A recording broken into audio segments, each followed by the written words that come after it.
Assalamualaikum warahmatullahi wabarakatuh. Perkenalkan, nama saya Muhammad Aditya, NPM 16045. Saya akan menjelaskan tentang instrumen pencegahan pencemaran dan atau kerusakan lingkungan hidup berdasarkan pasal 14 Undang-Undang Perlindungan dan Pengelolaan Lingkungan Hidup. Itu terdiri atas yang pertama, kajian lingkungan hidup strategis. Pada pasal 14 sampai 18 Undang-Undang Nomor 32 Tahun 2009, pemerintah pusat dan pemerintah daerah bekerja sama dan wajib membuat KLHS untuk memastikan bahwa prinsip pembangunan berkelanjutan telah menjadi dasar pembangunan suatu wilayah dan atau kebijakan rencana dan program dengan penyusunan evaluasi, yaitu sebagai berikut. Dan mekanisme pelaksanaannya juga terdiri dari pengaruh kebijakan terhadap lingkungan, perumusan alternatif penyempurnaan kebijakan, rekomendasi perbaikan untuk pengambilan keputusan kebijakan.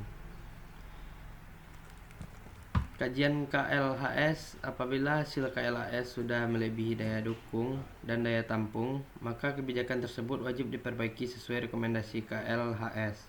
Kebijakan ini diimplementasikan dengan melibatkan masyarakat dan pemangku kepentingan. Kedua, tata ruang, yaitu di pasal 19. Tujuannya yaitu menjaga kelestarian fungsi lingkungan hidup dan keselamatan masyarakat serta perencanaan tata ruang wajib berpedoman pada KLHS dan tetap memperhatikan daya dukung dan daya tampung lingkungan hidup. Baku mutu lingkungan hidup, yaitu di pasal 20. Tujuannya mengukur terjadinya pencemaran lingkungan hidup, meliputi baku mutu lain sesuai dengan perkembangan ilmu pengetahuan dan teknologi, baku mutu air, baku mutu gangguan, baku mutu air limbah, baku mutu emisi, baku mutu udara ambien. Yang keempat, kriteria baku kerusakan lingkungan hidup. Pasal 21. Kriteria baku kerusakan ekosistem, yaitu yang A, kriteria baku kerusakan tanah untuk produksi biomasa. Yang B, kriteria baku kerusakan terumbu karang. Yang C, kriteria baku kerusakan lingkungan hidup yang berkaitan dengan kebakaran hutan dan atau lahan. Yang D, kriteria baku kerusakan mangrove. Yang E, kriteria baku kerusakan padang lamun. Yang F, kriteria baku kerusakan gambut. Yang G, kriteria baku kerusakan kars. Dan atau yang H, kriteria baku kerusakan ekosistem lain sesuai dengan perkembangan ilmu pengetahuan dan teknologi.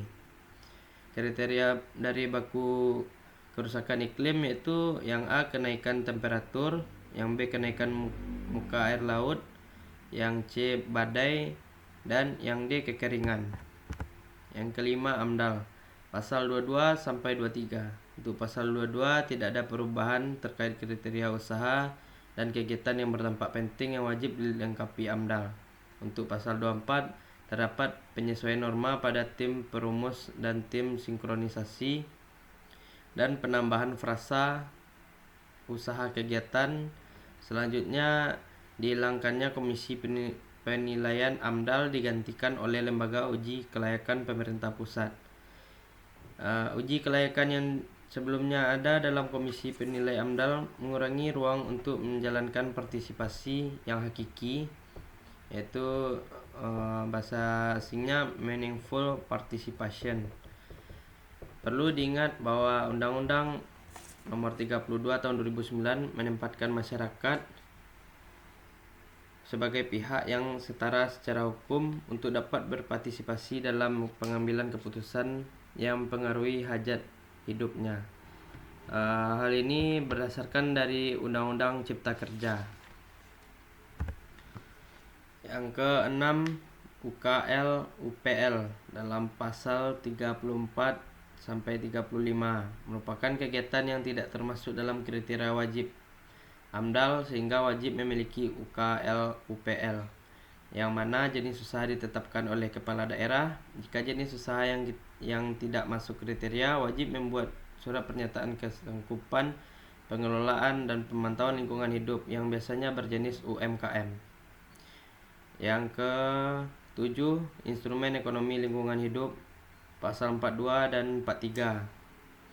Tujuannya melestarikan fungsi lingkungan hidup dengan instrumen yang A-nya neraca sumber daya alam dan lingkungan hidup, yang B penyusunan produk domestik bruto dan produk domestik regional bruto yang mencakup penyusutan sumber daya alam dan kerusakan lingkungan hidup. Yang C mekanisme kompensasi atau imbal jasa lingkungan hidup antar daerah. Dan yang D internalisasi biaya lingkungan hidup. Kedua, instrumen penandaan lingkungan hidup sebagaimana dimaksud dalam pasal 42 ayat 2 huruf B meliputi yang A dana jaminan pemulihan lingkungan hidup, yang B dana penanggulangan pencemaran dan atau kerusakan dan pemulihan lingkungan hidup, dan yang C dana amanah atau bantuan untuk konservasi. Yang ke-8 yaitu perizinan. Pasal 36 sampai 41.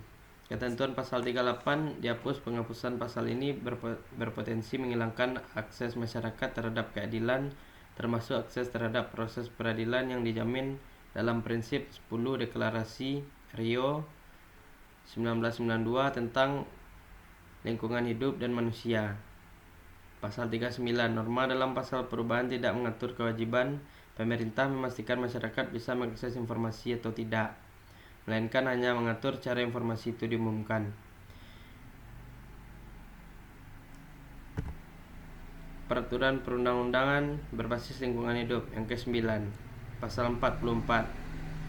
Setiap penyusunan peraturan perundang-undangan pada tingkat nasional dan daerah wajib memperhatikan perlindungan fungsi lingkungan hidup dan prinsip perlindungan dan pengelolaan lingkungan hidup sesuai dengan ketentuan yang diatur dalam undang-undang ini. Yang ke-10, anggaran berbasis lingkungan hidup, pasal 45 dan 46. Itu poin pertama, pemerintah dan DPRD wajib mengalokasikan anggaran untuk 1. Kegiatan perlindungan dan pengelolaan lingkungan hidup. Yang kedua, program pembangunan yang berwawasan lingkungan hidup. Yang ketiga, pemerintah wajib mengalokasikan anggaran dana alokasi khusus lingkungan hidup yang memadai untuk diberikan kepada daerah yang memiliki kinerja perlindungan dan pengelolaan lingkungan hidup yang baik, serta wajib mengalokasikan anggaran untuk daerah tercemar dalam pemulihannya. Yang ke-11, analisis risiko lingkungan hidup, pasal 47. Setiap usaha atau kegiatan yang berpotensi menimbulkan dampak negatif terhadap lingkungan hidup, ekosistem dan kehidupan, kesehatan, keselamatan manusia wajib melakukan analisis risiko lingkungan hidup yang meliputi 1. Pengkajian risiko, kedua pengelolaan risiko, dan yang ketiga komunikasi risiko. Yang ke-12, audit lingkungan hidup, pasal 48 sampai 52. Poin pertama, pemerintah mendorong penanggung jawab usaha atau kegiatan untuk melakukan audit lingkungan hidup dalam rangka meningkatkan kinerja lingkungan hidup yang diwajibkan kepada 1. Usaha atau kegiatan yang berisiko tinggi terhadap lingkungan hidup. Yang kedua, penanggung jawab usaha atau kegiatan yang menunjukkan ketidaktaatan terhadap peraturan perundang-undangan. Dan yang ketiga, pelaksanaan audit ini dilakukan secara berkala yang dilakukan oleh auditor lingkungan hidup yang wajib memiliki sertifikat kompetensi yang sudah disesuaikan berdasarkan kriteria tertentu. Dan yang terakhir yaitu instrumen lain sesuai dengan kebutuhan dan atau perkembangan ilmu pengetahuan. Instrumen lain sebagai dasar hukum pembangunan berkelanjutan berwawasan lingkungan, juga sebagai jawaban dari pernyataan mengenai visi dan misi lingkungan selain UU-PA, yaitu 1. Undang-Undang Dasar 1945, Amandemen keempat tahun 2002, pasal 33 ayat 3. Yang kedua, Undang-Undang Nomor 25 tahun 2004 tentang Perencanaan Pembangunan Nasional. Ketiga, Undang-Undang Nomor 32 tahun 2009 tentang Perlindungan dan Pengelolaan Lingkungan Hidup. Yang keempat, Peraturan Presiden Nomor 7 tahun 2005 tentang Rencana Pembangunan Jangka Menengah tahun 2004 sampai 2009, Pembangunan Nasional Berkelanjutan Berwawasan Lingkungan. Dan yang kelima, Permen atau Peraturan Menteri Nomor 5 tahun 2012 tentang kegiatan wajib AMDAL. Baik, sekian dari saya. Wassalam.